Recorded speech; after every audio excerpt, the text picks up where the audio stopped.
এবার আন্তর্জাতিক যোগ দিবস পালন হচ্ছে কলকাতায়। আগামী 21শে জুন রেড রোডের এই অনুষ্ঠানে উপস্থিত থাকবেন খোদ প্রধানমন্ত্রী নরেন্দ্র মোদী, থাকবেন মুখ্যমন্ত্রী শুভেন্দু অধিকারী সহ সমস্ত মন্ত্রীরা।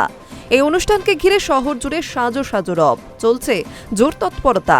এই যোগ দিবসে সমস্ত সরকারি কর্মীর যোগদান বাধ্যতামূলক করল শুভেন্দু অধিকারীর সরকার।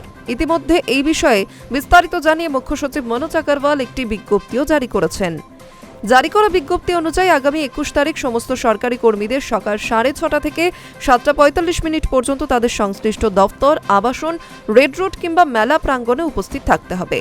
নবান্নের তরফে জারি করা বিজ্ঞপ্তি অনুযায়ী ওই অনুষ্ঠানে রাজ্য সরকারের সমস্ত স্থায়ী এবং অস্থায়ী কর্মীদের উপস্থিত থাকতে হবে চুক্তিভিত্তিক, দৈনিক মজুরি ভিত্তিক, আউটসোর্সড কর্মী, সাম্মানিকের বিনিময়ে কাজ করেন এমন কর্মীদেরও।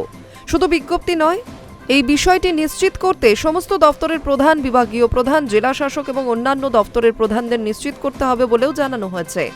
আধ্যাত্মিকতা, ধ্যান, যোগ, প্রাণায়ামে বরাবরই বিশ্বকে পথ দেখিয়েছে পশ্চিমবঙ্গ। শ্রীরামকৃষ্ণ পরমহংসদেব, স্বামী বিবেকানন্দর এই পুণ্যভূমিতে যোগীরাজ শ্যামাচরণ লাহিড়ী, স্বামী যুক্তেশ্বর গিরি, স্বামী যোগানন্দর মতো ক্রীড়া যোগী জন্ম নিয়েছেন। পরবর্তীকালে নীলমণি দাস, মনোহর রায়, মনোহর আইচের মতো ব্যক্তিত্ব হঠযোগ, প্রাণায়াম এবং মুক্তহস্ত ব্যায়ামের মেলবন্ধন ঘটিয়ে বাঙালি তথা ভারতীয় বিশ্বমঞ্চে নিয়ে গিয়েছেন। এত সমৃদ্ধ ইতিহাস বুকে নিয়েও বাংলা যোগ জগতে ক্রমশ পিছিয়ে পড়ছিল। এবার হৃতগৌরব পুনরুদ্ধারের রেড রোডের রানওয়েতে স্বপ্নের দৌড় শুরু করবে বাংলার যোগ।